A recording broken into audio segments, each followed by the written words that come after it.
Hey guys, welcome back to the mind pushup channel. और मैं हूं सिंकू और आज हम पढ़ने वाले हैं इवेंट मैनेजमेंट का सेकंड यूनिट जो कि है इवेंट प्लानिंग की प्रोसेस। तो आज हम इवेंट प्लानिंग की प्रोसेस जानेंगे कि इवेंट की प्लानिंग की क्या प्रोसेस, अपन प्लानिंग कैसे करेंगे और इसकी क्या स्टेजेस हैं और इसके ऑब्जेक्टिव डिफाइन करेंगे। क्लाइंट ब्रीफिंग क्या होती है ये भी समझेंगे। टाइमलाइन क्रिएशन का इंपॉर्टेंट समझेंगे कि किसी भी इवेंट में टाइम का क्या इंपॉर्टेंट होता है और हम कैसे एक टाइमलाइन क्रिएट कर सकते हैं इवेंट के लिए। टीम एलोकेशन भी समझेगी कि टीम का क्या इंपॉर्टेंट रहता है किसी भी इवेंट में और हम टीम के वर्क को कैसे एलोकेट करेंगे। तो आज के जो वीडियो में डायरेक्ट क्वेश्चन से स्टार्ट कर दिया क्योंकि ये जो टॉपिक है बहुत ही सिंपल सिंपल है, तो आप इजीली समझ जाओगे सारी चीज़ों को। ठीक है, तो हम हमारा वीडियो का फॉर्मेट वही रहेगा। हम पहले क्वेश्चंस को देखेंगे, कॉन्सेप्ट समझेंगे, लास्ट में हम कुछ एमसीक्यूज वगैरह करेंगे। तो देखो यहाँ पर हम सबसे पहले बात करेंगे ऑब्जेक्टिव्स के बारे में कि इवेंट प्लानिंग के ऑब्जेक्टिव्स क्या क्या होते हैं। तो हमारा पहला ऑब्जेक्टिव है क्लियर गोल सेटिंग। तो इवेंट की जब अपन प्लानिंग करते हैं तो उसमें अपन गोल साफ साफ लिखते हैं कि इस इवेंट का ये गोल है। फॉर एग्जाम्पल यहाँ पर लिखा है प्रमोट अ प्रोडक्ट। हो सकता है आपने कोई भी इवेंट ऑर्गेनाइज किया है किसी भी एक प्रोडक्ट को प्रमोट करने के लिए स्पेसिफिकली, या फिर किसी फेस्टिवल को सेलिब्रेट करने के लिए, या अवेयरनेस फैलाने के लिए कि भाई कोविड जैसे कोविड का टाइम था तो गवर्नमेंट की तरफ बहुत ज़्यादा ऐड बना रही थी अवेयरनेस फैलाने के लिए लोगों का। अवेयरनेस हो सकती है साइबर सिक्योरिटी, एआई आजकल आ रहा है तो एआई। ठीक है, तो ये होता है हमारे इवेंट का एक पहले अपन क्या करते हैं गोल सेटिंग करते हैं, क्लियर गोल बनाते हैं कि ये इवेंट किस लिए ऑर्गेनाइज किया जा रहा है, तो इसलिए इवेंट प्लानिंग जरूरी होती है। सेकेंड है बजट कंट्रोल। ये भी ऑब्जेक्टिव है। अपन इवेंट की प्लानिंग करें तो उसमें बजट तो अपन मेन रखेंगे कि इस बजट में अपन को ये सारी चीज़ें करनी है। एक फिक्स कॉस्ट के अंदर अपन क्या करेंगे, वेन्यू, कैटरिंग, डेकोरेशन, परफॉर्मेंस, ये सारी चीज़ें बेस्ट क्वालिटी में अपने क्लाइंट को प्रोवाइड करेंगे। ठीक, हमारा नेक्स्ट ऑब्जेक्टिव है इवेंट प्लानिंग का टाइम मैनेजमेंट। तो किसी भी इवेंट की एक जो है स्ट्रिक्ट टाइम लाइन होती है। अगर उस इवेंट के टाइम में 5-10 मिनट भी ऊपर नीचे हुआ तो पूरे इवेंट को स्पॉइल कर देगी। इसका एग्जांपल देखते हैं। अगर देखिए आप गए हो एक कॉन्सर्ट अटेंड करने और वहाँ पर जो सिंगर है आपका वही लेट आ रहा है। आपका इवेंट है 6 से 7 बजे का, ये आपकी स्ट्रिक्ट जो है टाइमलाइन है 6 से 7 PM की, और वो आपका जो सिंगर है वो कुछ 6:30 बजे आ रहा है। तो देखो ना कितना टाइम यहाँ पर वेस्ट हुआ। सिर्फ आधे घंटे में उस इवेंट को अब वो ख़त्म करेंगे उस कॉन्सर्ट को। तो इससे जो है उनके कस्टमर पे बैड इम्पैक्ट जाएगा। वो बोलेंगे इतना पैसा दिया और हमारा पूरा इवेंट खराब कर दिया जाए। ठीक है, अगला है हमारा ऑडियंस सेटिस्फेक्शन। इवेंट प्लानिंग में ऑडियंस का सेटिस्फेक्शन आप जरूर कंसिडर करो कि इवेंट में कुछ हो ना हो ऑडियंस सेटिस्फाई रहना चाहिए, उसको मज़ा आएगा तभी इवेंट सक्सेसफुल रहेगा। तो ऑडियंस को मज़ा है इसके लिए आप क्या कर सकते हो, उनको कंफर्ट फील कराओ, इंगेज रखो इवेंट के साथ, उनको वैल्यूबल फील कराओ कि हाँ मेरे भी यहाँ कोई वैल्यू है। ठीक है, एंटरटेनमेंट प्रोवाइड करा सकते हो आप, उनको सेफ्टी दो। सेफ्टी ज़रूरी है। इवेंट में आए हैं एकदम भीड़ कर दिया आपने कॉन्सर्ट में, धक्का मुक्की हो रही है, सेफ्टी है ही नहीं बिल्कुल। ठीक है, तो आप सेफ्टी मेक श्योर करो, एंटरटेनमेंट रखो, कंफर्ट रखो, और हो सके तो फूड वगैरह भी आप दे सकते हो। ये हमारा smooth coordination. Event involves multiple teams such as decorators, caterers, technical staff, performers, and volunteers. One of the key objectives of event planning is to coordinate this team smoothly so that event works toward the same goal. ठीक है, तो coordination रखना बहुत ज़रूरी है। अगर coordination बिगड़ा तो टाइम मैनेजमेंट ख़राब होगा, टाइम ख़राब हुआ तो क्लाइंट का सेटिस्फेक्शन ख़राब हो जाएगा। तो देखो आप यहाँ से 3-4 ऑब्जेक्टिव साथ में लर्न कर सकते हो। कोऑर्डिनेशन रखोगे तो टाइम मैनेजमेंट आपका सही जाएगा, टाइम मैनेजमेंट अच्छा जाएगा तो आपके क्लाइंट की सेटिस्फेक्शन अच्छी रहेगी। आपको पता चलेगा कि आपके इवेंट का जो गोल था वो अच्छे से अचीव हो गया है, और आपका बजट, क्लाइंट आपको पैसे देंगे उस टिकट प्राइस के लिए जो आप कॉन्सर्ट कर रहे हो, तो यहाँ से आपका बजट भी अच्छे से मैनेज हो जाएगा। तो यहाँ से आपने पूरा जो है ऑब्जेक्टिव जस्ट एक स्टोरी लाइन से समझ लिया, और रिस्क और सेफ्टी क्लाइंट सेटिस्फेक्शन में कवर हो जाएगा। ठीक है, रिस्क और सेफ्टी मैनेजमेंट। अब हमारा अगला टॉपिक समझ लेते हैं जो कि स्टेजेस ऑफ इवेंट प्लानिंग। तो इवेंट प्लानिंग का पहला स्टेज होता है आइडिया जनरेशन। तो आइडिया जनरेशन में पे अपन क्या करते हैं, आइडिया और कॉन्सेप्ट ऑफ इवेंट डिसाइड करते हैं। Event start with a vision about why it should be held and what purpose it will serve. This stage involves brainstorming with clients, stakeholders, or organizing committees to come up with innovative and meaningful ideas. For example, the concept could be corporate seminar to launch a new product, a cultural festival to promote heritage, or a wedding with a unique theme. At this stage, creativity plays a major role and planners explore possibilities within the available budget, target audience and objectives. ठीक है। तो idea generation में हम क्या करते हैं, आपको समझ में आ गया होगा। हम एक आइडिया सोचते हैं कि किस चीज़ के ऊपर इवेंट करना है, कॉर्पोरेट सेमिनार ऑर्गेनाइज कराना है, किसी प्रोडक्ट लॉन्च के लिए, या फिर कल्चरल फेस्टिवल ऑर्गेनाइज कराना है हेरिटेज को प्रमोट करने के लिए, या फिर किसी यूनिक थीम पे वेडिंग ऑर्गेनाइज करानी है। तो आपको आइडिया मिल जाएगा कि आपको क्या करना है। Defining objective, once the idea is clear, the next stage is to define the objective of the event. Objectives answer questions like what do we want to achieve, who is the target audience, how should success be measured. The objective of a trade fair may be to connect business, while the objective of charity event may be fundraising. By setting clear objectives, event planner ensure that the event does not lose focus. Idea generate करने के बाद उस event का objective decide करना है। जैसे कि यहाँ पर लिखा है चैरिटी इवेंट का ऑब्जेक्टिव हो सकता है फंड राइजिंग, कि अपन चैरिटी इवेंट ऑर्गेनाइज कर रहे हैं फंड राइजिंग के लिए कि हमें पैसे मिलेंगे। इस तरीके से पहले आपको इवेंट सोचना है कि हमें क्या करना है, फिर क्यों करना है, उसका ऑब्जेक्टिव क्या रहेगा। इससे क्या होगा, इससे क्या रहता है, हमारा फोकस बना रहता है कि हमारे पास एक क्लियर ऑब्जेक्टिव है, इस ऑब्जेक्टिव को लेकर हमें ये इवेंट ऑर्गेनाइज करना है। फिर नेक्स्ट स्टेप है हमारा बजट प्लानिंग। तो बजट प्लानिंग हमने बहुत बार पढ़ा है कि हमारे पास जो एक स्पेसिफिक अमाउंट ऑफ मनी होता है जिसको अपन को अच्छे से मैनेज करना रहता है, अच्छे से venue selection, decoration, catering, hospitality, ये सारी चीज़ें हमें एक स्पेसिफिक बजट में मैनेज करनी रहती है। ठीक है। फिर हमारा टाइमलाइन क्रिएशन। तो टाइमलाइन क्रिएशन हम पढ़ते क्या है, event planning can not succeed without proper scheduling. In this stage planner prepare a timeline that lists tasks to be completed before and during the event. Timeline include booking, venue, inviting guests, rehearsal, promotions, and final setups. On the event day, a minute-to-minute schedule is created for programs, performance, meals, and closing ceremonies. A timeline prevents confusion, ensures punctuality, and allows smooth coordination among teams. For example, if catering is scheduled at the wrong time, it can cause dissatisfaction among guests. Thus, timeline creation ensure discipline and order throughout the event. तो timeline की important तो हमने देख ही ली थी कि event में timeline का कितना ज़्यादा इम्पोर्टेंट होता है। अगर थोड़ा भी ऊपर नीचे हुआ 5 मिनट का तो वो जो है कस्टमर्स के ऊपर डिससेटिस्फेक्शन ला सकता है। इसलिए हमें कोऑर्डिनेशन रखना बहुत ज़रूरी है कि हम अच्छे से कोऑर्डिनेट करें, टाइमलाइन अच्छे से मैनेज रहे हमारी। फिर है हमारा वेन्यू सिलेक्शन। तो वेन्यू सिलेक्शन में क्या लिखा है, the choice of venue is crucial stage because it directly affect the experience of the audience. The venue must be suitable for the size of the crowd. ठीक है।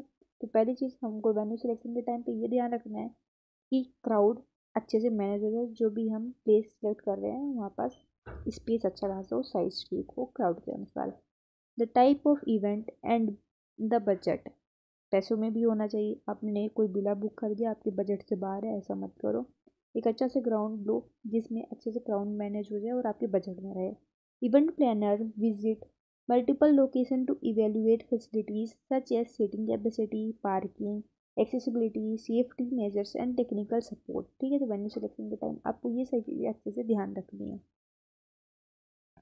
फिर हमारा team allocation. No event can succeed without team work. Of course आप एक event planner हो तो आप सारी चीज़ें अकेले थोड़ी करोगे, आप प्लानिंग करोगे, एग्जीक्यूटिंग के लिए आपको टीम तो लगेगी ही। In this stage responsibilities are distributed among different team such as decorators, technical staff, hospitality managers, security personnel, and volunteers. Each team is briefed about its duties, deadline, and reporting system. For example, decorators are responsible for stage design, while technical team managers sound and lights, Team allocation ensures that no single person is overburdened and that all areas are covered efficiently. ठीक है, तो team allocation से हमें क्या पता चलता है कौन इंसान क्या काम करेगा। इससे क्या होता है, burden, confusion, stress, tension reduce हो जाती है। सबको पता होगा क्या करना है, किसको अच्छे से कोऑर्डिनेट करो टीम से। ठीक है, ये था हमारा जो है इवेंट प्लानिंग की स्टेजेस। एक बार हम दोबारा देख लेते हैं। आपकी जो है 6 चीज़ें हैं। पहला है आपको आइडिया जनरेट करना है, आइडिया के बाद ऑब्जेक्टिव है, फिर बजट प्लानिंग है, timeline creation, venue selection, team allocation. तो 6 चीज़ें हैं आपकी इवेंट की प्लानिंग में। ठीक है, अगला है बेनिफिट क्या होगा। आपने इतनी इवेंट प्लानिंग तो की, इसका बेनिफिट क्या है, इससे आपको क्या फ़ायदा मिलेगा। तो इससे आपको क्लियरिटी ऑफ पर्पस मिलेगा। आपके पास एक पर्पस होगा कि आपने इतनी ज़्यादा इवेंट प्लानिंग किस लिए किया है की है। ठीक है, उसके बाद इफ़िशिएंट यूज़ ऑफ रिसोर्सेज। आपके रिसोर्सेज के वेस्टेज नहीं होंगे क्योंकि आपने पहले से प्लानिंग कर ली। एक बजट रहेगा आपका, तो उस बजट में आप चीज़ें करोगे तो आपका चीज़ें अच्छे से यूज़ हो जाएंगी, इफ़िशिएंट यूज़ होंगी। ठीक है, रिसोर्सेज का। फिर है stress reduction. Coordination, team work से आपका स्ट्रेस रिड्यूस होगा। जो कि अगर आप अनप्लान्ड इवेंट में कर रहे हो तो आपको बहुत ज़्यादा स्ट्रेस हो जाता है, भाई ये भी करना है, ये भी करना है, अभी कैटरिंग वाले को फ़ोन लगाना है, डेकोरेशन करनी है, तो आपको बहुत ज़्यादा स्ट्रेस हो जाता है। पर आपने टीम में काम डिस्ट्रीब्यूट कर दिया तो इसलिए सब कुछ अच्छे से हो जाएगा। ठीक है, फिर है प्रोफेशनल एग्जीक्यूशन। प्लानिंग किया आपने तो वो सारी चीज़ें बहुत ही अच्छे से प्रोफेशनली एग्जीक्यूट हो जाएंगी, अच्छे से कोऑर्डिनेट हो जाएगा और एग्जीक्यूशन हो जाएगा। फिर है रिस्क मिनिमाइजेशन। अगर आप विदाउट प्लान चीज़ें करते तो आपका ऑफकोर्स जो है रिस्क बढ़ जाता, वेस्टेज बढ़ जाती। तो यहाँ पास ये रिस्क आपका कम करता है। सिक्योरिटी वगैरह का भी आप ध्यान रख रहे हो तो ये भी आपका रिस्क मिनिमाइज कर रहा है। तो हमने इवेंट प्लानिंग की जो है इंपॉर्टेंस पढ़ ली। अब हम जानते हैं टाइमलाइन क्रिएशन का क्या इंपॉर्टेंस है, अपन क्यों एक स्पेसिफिक टाइम बनाएं और उसमें काम करें, क्यों ज़रूरी है ये चीज़ें, और देखते हैं। तो टाइमलाइन क्रिएशन से हमें जो है क्लियरिटी मिलती है, provide clear direction. A timeline act as a road map for the entire event planning process. It outlines what need to be done, when it should be completed and by whom। तो timeline creation से हमें ये सारी चीज़ें पता चलती है कि कब चीज़ें हमें करनी है, किसके द्वारा की जाएगी। मतलब टाइमलाइन क्रिएशन में आपका टाइम तो इम्पोर्टेंट है ही, साथ में टीम का कोऑर्डिनेशन भी इम्पोर्टेंट है। ठीक है, इससे क्या होता है, आपका लास्ट मिनट के क्यूज़ वगैरह कम होते हैं, टाइमलाइन क्रिएशन से ओवरलुक, ओवरबर्डन, ये सारी चीज़ें कम हो जाती हैं। ठीक है, इंश्योर सिस्टमैटिक वर्क फ्लो। तो ये event planning involves multiple activities like booking venue, arranging catering, inviting guests, and finalizing decor. A timeline a timeline ensures these activities are carried out systematically rather than randomly. तो देखो, timeline से हमें पता चल जाएगा कि हमें ये सारी चीज़ें करनी है, बुकिंग करनी है, कैटरिंग अरेंज करना है, गेस्ट को इनवाइट करना है, तो ये सारी चीज़ें हमारी जो है सिस्टमेटिकली हो जाएंगी, रेंडमली नहीं होगी। आपको फिर ऐसे दिमाग में याद कैसे रहेगा, भाई इतनी सारी चीज़ें करनी है, कब क्या करूँ, ओवरबर्डन हो जाएगा। तो ये चीज़ें भी वो रिड्यूस करता है। फिर है हेल्प इन प्रायोरिटाइजेशन। जैसे मैंने बताया आपको इतनी सारा काम करना है, कौन सा ज़रूरी है, कौन सा बाद में करें, तो ये भी आपके टाइमलाइन क्रिएशन से पता चल जाता है कि सबसे इंपॉर्टेंट वर्क सबसे पहले करो और बाकी बाद में धीरे धीरे हम करते रहेंगे। ठीक है, फिर है हमारा अवॉइड लास्ट मिनट प्रेशर। तो इसे भी हम पढ़ चुके हैं ऊपर भी कि हमारी टाइम से प्रायोरिटाइज रहती है, क्लियर डायरेक्शन मिल जाती है, हमारे लास्ट मिनट का स्ट्रेस बर्डन रिड्यूस करता है। तो ये सारी चीज़ें हम पढ़ चुके हैं। फिर है फैसिलिटेट टीम कोऑर्डिनेशन। ऑफकोर्स एक अच्छा टाइम लाइन रहेगा तो टीम के कोऑर्डिनेशन में भी हमें पता चल जाएगा कि हमारे पास ये टाइम है, इसमें हमें सारी चीज़ें करनी है, तो हम टीम को बता देंगे आपका ये काम है, ये काम है, तो आप अच्छे से कोऑर्डिनेट करो। ठीक, हेल्प इन बजट कंट्रोल। तो बजट कंट्रोल, टाइम इतना है, इस टाइम में इतना सामान लाना है, इतना अच्छे से काम करना है। ये financial management is closely linked with timeline creation. ठीक है, डिले इन बुकिंग और ordering can increase cost due to higher last minute date. कई चीज़ें लिखी है, आपको बुकिंग करनी है, अब बाद में करोगे ज़्यादा पैसे लगेंगे, पहले कर लो तो कम पैसे लगेंगे। आपको टाइम पता है, इस दिन अपन का इवेंट करना है, अब गए हो लास्ट मिनट में बुकिंग कराने, तो वहाँ पास आपको चीज़ें ओवरबर्डन हो जाएंगी। इसलिए आप पहले से बात करके रखो, बार्गेनिंग वगैरह करके रखो, तो इससे चीज़ें ईजिली रहेंगी। ठीक है, यहाँ पास पूछे कि टीम एलोकेशन क्यों ज़रूरी है इवेंट प्लानिंग में। अगला हमारा हमने टाइम टाइम एलोकेशन देख लिया, हम टीम एलोकेशन देखते हैं। ठीक है, team division of responsibility. Team allocation से क्या होती है, रिस्पॉन्सिबिलिटी इक्वली डिवाइड हो जाती है। Team allocation ensure that the overall workload is divided into manageable portion. Every aspect of an event, from logistic to guest management, requires dedicated attention.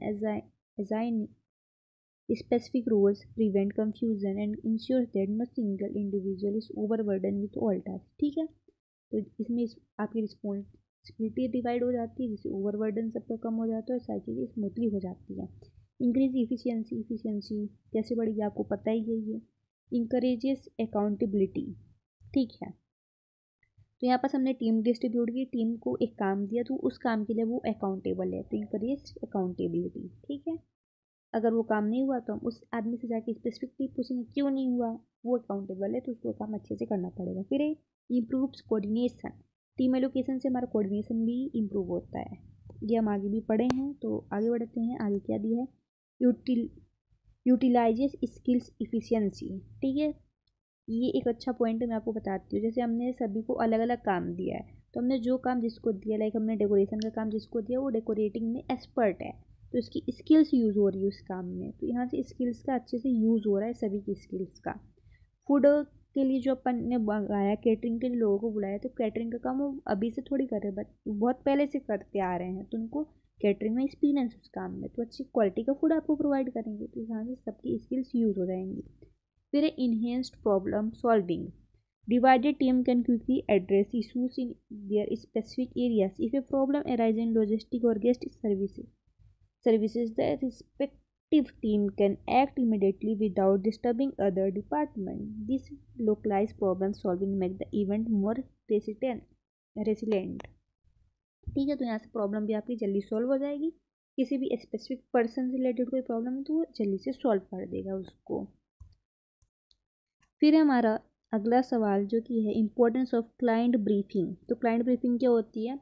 Client briefing होती है client के बारे में अच्छे से समझना, उसको किस लेवल का इवेंट चाहिए, क्या उसकी इंपॉर्टेंट है, क्या पर्पस है, क्या बजट है, मतलब क्लाइंट से रिलेटेड सारी इंपॉर्टेंस हमें जानना रहता है. यही होती है क्लाइंट ब्रीफिंग. इवेंट मैनेजर जो होता है एक क्लाइंट ब्रीफिंग एक फॉर्म टाइप का बनाता है, जिसमें वो जानते हैं उसके क्लाइंट को चाहिए क्या, कौन सी थीम चाहिए, क्या क्या चाहिए, तो उसमें वो सारी चीज़ें लिखता है. ठीक है, तो इसकी इंपॉर्टेंस क्या है, हम क्यों जानते हैं कि क्लाइंट को क्या चाहिए, अपने मन से कुछ भी दे दो नहीं, ऐसा नहीं होगा. क्यों ज़रूरी है वो देखो. Understanding client expectation. Client briefing बनाने से हमें क्लाइंट की एक्सपेक्टेशन पता चल जाती है कि वो हमसे क्या चाहता है, किस थीम का इवेंट चाहता है, टारगेट ऑडियंस क्या है उसकी, बजट क्या है, ये सारी चीज़ें हमें क्लाइंट ब्रीफिंग से पता चल जाती है. फिर सेटिंग क्लियर ऑब्जेक्टिव. हमारे ऑब्जेक्टिव बनाने में भी हमको ईजी रहता है कि अच्छा ये जो क्लाइंट है वो ब्रांड प्रमोशन के लिए इवेंट करना चाहता है, तो हमारा ऑब्जेक्टिव क्लियर है, हमें ये इवेंट ऐसा करना है जिससे हमारा ब्रांड प्रमोट हो. ठीक है, फिर है बजट डिसीजन. तो बजट क्लाइंट ब्रीफिंग ने हमें बजट बताया, उसका ये बजट है, इस बजट के अंदर हमको ये इवेंट अच्छे से ऑर्गेनाइज करना है. ठीक, तो बजट का तो रोल कहाँ है कैसे है आपको अच्छे से समझ आ ही गया होगा. Identifying target audience. ठीक है, क्लाइंट ब्रीफिंग ने आपको ऑडियंस बता दी कि देखो हमारा जो प्रोडक्ट है, जिस प्रोडक्ट प्रमोशन के लिए हम इवेंट कर रहे हैं वो है स्पेसिफिकली फॉर यूथ जनरेशन, तो हमारे टारगेट ऑडियंस हो जाएंगे यूथ. ठीक है, हमारा नेक्स्ट है अब टाइमलाइन अरेंजमेंट. तो टाइमलाइन अरेंजमेंट हम टाइमलाइन एलोकेशन वगैरह में भी पढ़ के आए हैं, तो क्लाइंट ब्रीफिंग से हमें टाइमलाइन एलोकेशन भी पता चल जाता है कि उसके पास ज़्यादा टाइम नहीं है, उसका जो प्रोडक्ट है वो अगले महीने लॉन्च होने वाला है, तो ये इवेंट हमें अभी 5-10 दिन में ही करना होगा. ठीक है, फिर हमारा अंडरस्टैंडिंग प्रेफर्ड स्टाइल और थीम. तो क्लाइंट ब्रीफिंग से ये चीज़ें पता ही चलती है अपन को कि उसकी थीम क्या रहेगी, ऑब्जेक्टिव क्या है, प्रेफर क्या कर रहा है वो, टारगेट ऑडियंस क्या है, टाइमलाइन क्या है, बजट क्या है, तो इससे ये चीज़ें हमें पता चलती है. ये है इंपॉर्टेंस हमारे क्लाइंट ब्रीफिंग का. तो अब ये है हमारा लास्ट क्वेश्चन, जिसे हमको बोला गया है discuss the timeline and team allocation together in the event planning process. तो जब हम ये सारी चीज़ें पढ़ रहे थे तभी मैंने आपको बताया था टाइमलाइन और टीम एलोकेशन बहुत ही ज़्यादा मिलते जुलते हैं एक साथ, बहुत ज़्यादा इनका रोल है. तो चलो देखो, पहला है interconnection of timeline and team allocation. Interconnection तो है ही, देखो कैसे. Timeline creation and team allocation are closely interconnected in the event planning process. A timeline provides a structured schedule, indicate when tasks should be completed. Will team allocation assign responsibility to a specific individual or group? Without a timeline, even a well-allocated team may face confusion regarding deadline and task sequence. Similarly, without team allocation, a timeline may remain theoretical as no one would be accountable for executing the planned task. तो यहाँ पास यही चीज़ें लिखी है। अगर हम timeline बना लेंगे कि इस चीज़ हमें एक ये काम हमें इस समय में करना है, पर हमारे पास टीम ही नहीं है, तो वो काम करेगा कौन? ये तो हमें पता है कि हमें सुबह तक गेस्ट को इनवाइट करना है, पर गेस्ट को इनवाइट करने वाला कोई है ही नहीं। टीम मेंबर तो चाहिए जो गेस्ट को इनवाइट करे। या फिर हमारे पास ये पता है कि आदमी गेस्ट को इनवाइट करेगा, पर उसके पास डेडलाइन ही नहीं है कि भाई कब तक करना है, तो कैसे करेगा? तो दोनों चीज़ साथ में हमें कोऑर्डिनेट करनी पड़ेगी अच्छे से, वही लिखा है यहाँ पास। फिर है हमारा enhancing efficiency through scheduling. Timeline allow teams to work efficiently by providing clear deadline and milestone. Each team know what tasks to prioritize and when to complete them. तो हमारी टाइमलाइन शेड्यूलिंग से इफिशिएंसी बहुत ज़्यादा बढ़ती है। हमें पता रहता है कि ये काम हमें आज करना है, तो इससे हमारा काम जल्दी हो जाएगा, तो इफिशिएंसी हमारी बूस्ट होगी। फिर है इंश्योर्स अकाउंटेबिलिटी। तो देखो हमारे पास टीम और टाइम दोनों है। टाइम है हमारे पास, इस टाइम के अंदर ये वाला टीम ये काम करेगा, तो इससे हमारी अकाउंटेबिलिटी बढ़ती है। फिर है coordination and collaboration among team. Coordination रहेगा क्योंकि टाइम हमारे पास लिमिटेड है, कोलैबोरेशन भी हो जाएगा, दो हमारा कोलैबोरेशन भी हो जाएगा, लोगों का सभी लोग साथ में काम करेंगे, कोलैबोरेट रहेंगे सब कोई, ठीक है, सब कोई साथ में मिलकर काम करे तो कोऑर्डिनेशन बढ़ेगा और कोलैबोरेशन भी रहेगा, सहमति से काम होगा। फिर हमारा risk management and contingency planning. तो देखो टीम साथ में आपकी और टाइम भी है हमारे पास, इस टाइम के अंदर ये काम करना है, तो रिस्क मैनेजमेंट भी इससे हमारा अच्छा हो जाएगा कि देखो इतना कम टाइम है, कल हमें सुबह सुबह इवेंट लॉन्च करना है, तो इसके अंदर जो भी रिस्क होगा, सिक्योरिटी वगैरह होगा, और ट्रांसपोर्टेशन सभी लोग अच्छे से आए, सब लोग अच्छे से जाएँ, फायर वगैरह चेकिंग वगैरह सब कुछ अच्छे से हो जाएगा। रिस्क मैनेजमेंट जो टाइम हमारे पास काम है, और टीम तो हमारे पास है ही सारी चीज़ें देखने के लिए, ठीक है। तो आप एक बार अच्छे से रीडिंग कर सकते हो। अब हम बढ़ते हैं हमारे ऑब्जेक्टिव की तरफ। तो ये रहा हमारा पहला ऑब्जेक्टिव जो कि है which of the following is a key area of event management in the hospitality industry. तो हॉस्पिटलिटी इवेंट मैनेजमेंट के बारे में तो हमने बात करी दी थी। देखो ह्यूमन रिसोर्स मैनेजमेंट है, केटरिंग एंड फूड सर्विसेज है, फाइनेंशियल अकाउंटिंग है, सॉफ्टवेयर डेवलपमेंट और मैन्युफैक्चरिंग है। तो तीन चीज़ें तो बिल्कुल रहने से रही। बच्चा तीन चीज़ और क्या पूछा है यहाँ पास, की एरिया क्या है आपका हॉस्पिटल इंडस्ट्री का, तो वो होती है केटरिंग और फूड सर्विसिंग होती है, ठीक है, अच्छी क्वालिटी का। आप सर्विसिंग, मेन चीज़ तो सर्विसिंग होती है ना हॉस्पिटल इंडस्ट्री में, तो सीधे सीधे आपको पता चल रहा है केटरिंग एंड फूड सर्विस हो जाएगा यहाँ पास। फिर आपका hospitality events are commonly organised in which type of venue. तो आप सभी को पता है होटल और रिजोर्ट में होता है, बहुत कॉमन है, आप फर्स्ट चैप्टर से ये सारी चीज़ें पढ़ के आ रहे हो, ठीक है। फिर है आपका विच of the following is example of cooperate hospitality event. यहाँ पर कोऑपरेट और हॉस्पिटलिटी दोनों ला दिया इनने, प्रोडक्ट लॉन्च, ठीक है, ये हो जाएगा आपका इजीली। फिर है आपका event management in hospitality helps in, किस चीज़ में हेल्प करता है आपका hospitality, enhance guest experience, of course, reduce hotel room नहीं, इंक्रीज यूटिलिटी बिल नहीं, हायरिंग फैक्टर नहीं, तो यहाँ पर आपका पहला हो जाएगा। फिर फिफ्थ क्वेश्चन देखते हैं जो कि which of the following is considered a key skill for hospitality event manager. तो स्किल पूछे एक हॉस्पिटलिटी इवेंट मैनेजर को क्या आना चाहिए, ग्लोसरी आर्ट नहीं, लॉजिस्टिक एंड कोऑर्डिनेशन, कोऑर्डिनेशन देखो जरूरी है, मैकेनिकल इंजीनियरिंग नहीं, टेक्सटाइल इंजीनियरिंग नहीं नहीं नहीं, तो यहाँ पर हो जाएगा आपका लॉजिस्टिक एंड कोऑर्डिनेशन आना चाहिए उसको, उसकी की स्किल, ठीक है। फिर है हॉस्पिटलिटी इवेंट कंट्रीब्यूट टू। देखो हॉस्पिटलिटी के बहुत ज़्यादा सवाल आ रहे हैं, तो मैंने बोला था कि इसके आने के चांसेस भी ज़्यादा हैं। तो किस में कंट्रीब्यूट करता है ये, increase tourism revenue, reducing staff training नहीं, मैन्युफैक्चरिंग नहीं नहीं नहीं, देखो इंक्रीज टूरिज्म रेवेन्यू ये हो जाएगा क्योंकि हॉस्पिटल जो है बेस्ट लेवल की सर्विसेज प्रोवाइड करता है, और सर्विस देख के कौन आएगा, टूरिज्म ही आएंगे अच्छी चीज़ें देख के। सेवेंथ है विच type of event is most associated with hotel and resort. Event पूछा है तो सबसे पहले आपकी हॉस्पिटलिटी का ही नाम आ रहा होगा, हॉस्पिटलिटी, बट यहाँ पास वो ऑप्शन ही नहीं है, तो यहाँ पास हो जाएगा आपका कॉन्फ्रेंस एंड सेमिनार्स, ठीक है। फिर the main objective of event management in hospitality is to, क्या है आपका main objective, provide entertainment hospitality service, of course यही है आपका, ठीक है। आगे बढ़ते हैं जो कि है which of the following best defined hospitality event management, organising event in hotel resort and cruise ship, पहले ही ऑप्शन सही है तो दूसरा देखने की हमें जरूरत भी नहीं है, ठीक है। फिर हम आगे बढ़ते हैं जो कि है effective event management in hospitality requires, क्या रिक्वायर्स करती है, planning, coordination and execution skills, of course यही है आपका करेक्ट आंसर। सो फ्रेंड्स, आपका ये चैप्टर भी यहीं पास ख़त्म होता है और ये वीडियो बनाने में मेरे को सबसे ज़्यादा मज़ा आया। होप आपको पढ़ने में भी सबसे ज़्यादा मज़ा सेकेंड यूनिट में ही आया होगा। तो बस अब आगे की आपकी बच्ची 3 यूनिट, ये भी हम बहुत मज़े मज़े में निपटा देंगे, ज़्यादा टेंशन मत लो, बस पढ़ते रहो साथ में। ठीक है, तो आज की वीडियो यहीं तक थी। वीडियो को लाइक कर देना और चैनल को सब्सक्राइब कर लो अगर न्यू हो तो। ठीक है, बाय बाय, मिलते हैं बहुत जल्द दूसरी वीडियो में।